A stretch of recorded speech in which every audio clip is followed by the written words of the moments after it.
Bizitu zure fedea, horra hor Jainkoaren hitzak egiten duzku deia.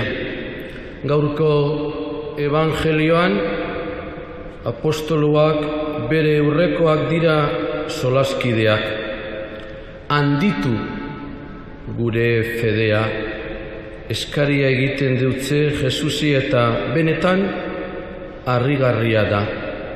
Apostoluak be somatzen dabe euren fedearen ahultasuna eta hori ikusita kontsolatu egiten gara.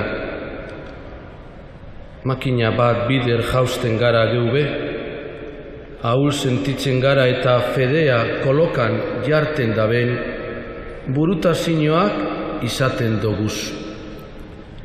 Erantzunean, Jesusek ez dau fedea zehazten eta ez deutze fedea handitzen.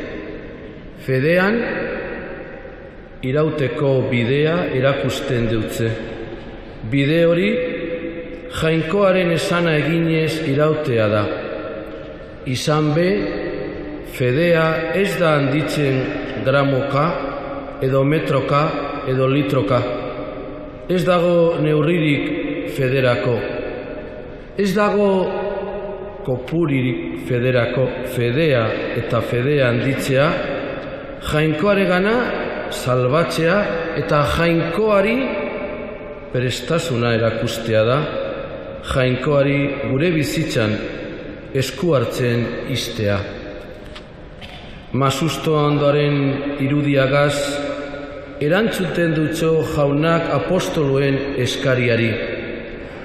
Jesusek ez dau fede kuantitatiborik aitatzen, hau da, beretarrei ez deutze fede pila bat edo mordo bat eskatzen. Jesusek benetako fedea eskatzen deutze. Eta fede hori mostazale txikian sartu daiteke. Jesusek aukeratu dauan irudia diristatzua da. Oso txikia dan mostazalea ikusita, inorez leuke egundoko zuaitz bihurtu daitekela esango. Olakozia da, izan behar dau, gure fedea. Txikia, xumea, baina benetakoa. Fede hori, balentriarik handienak egiteko gauza da. Bizia emon besten alde, besteentzat bizi, parkatu, maitatu. Eta ez hainbeste gure fedea kantitatean handitzeko, benetakotasunean handitzeko baino, domeka honetan eta egunero, otoitz hau esango dautzogu jaunari, jauna, handitu gure fedea.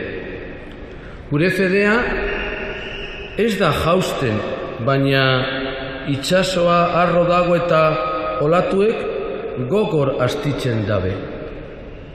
Astindutako, interpelatutako fedea da. Fedeak ez dau zalantza, galdera, keska usatzen, baina Abakuk sinestundanaren kasuan lez, borroka hori ez da arraoren alde egiten, bere fedeagaitik bizi izango dan zuzenaren alde baino. Hau da, itxaropenak adoratzen dau fede hori. Lagungarri izan daiteke orain dala egun batzuk Frantzisko Aita Santuak esandako berbak. Fedea ez da zehazka kanta, ez na iraunarazoten gaituan zua baino. Paulo, bigarren irakurgaian entzun dugunez, kartzelan dago eta zailtasunak dituan alkarte batean gotzain dan Timoteo ikasleari idatzi dutxon. Alkarte horretan, banaketak dagoz, hasierako grina galdu egin dabe eta erosotu egin dira. Jaramonik ez deutzela egiten, sentitzen dau Timoteok kontrako doktrinak irakasten da bezan sasi doktoreak sortu dira eta hori gitzi ez balitz Eleiza jasarpena jasaten hasi da. Eta Timoteo sinestuna lur jota dago, lotza jartzen dau atzakiatzat eta bere diskurtsoan kezua eta haienea baino ez da agertzen. Motel dago, koldarkeria eta bildurra etorri jakoz gainera. Paulo adore moten deutzo, putz egin, bizitu, altxorra duzu eta zeure buarruan.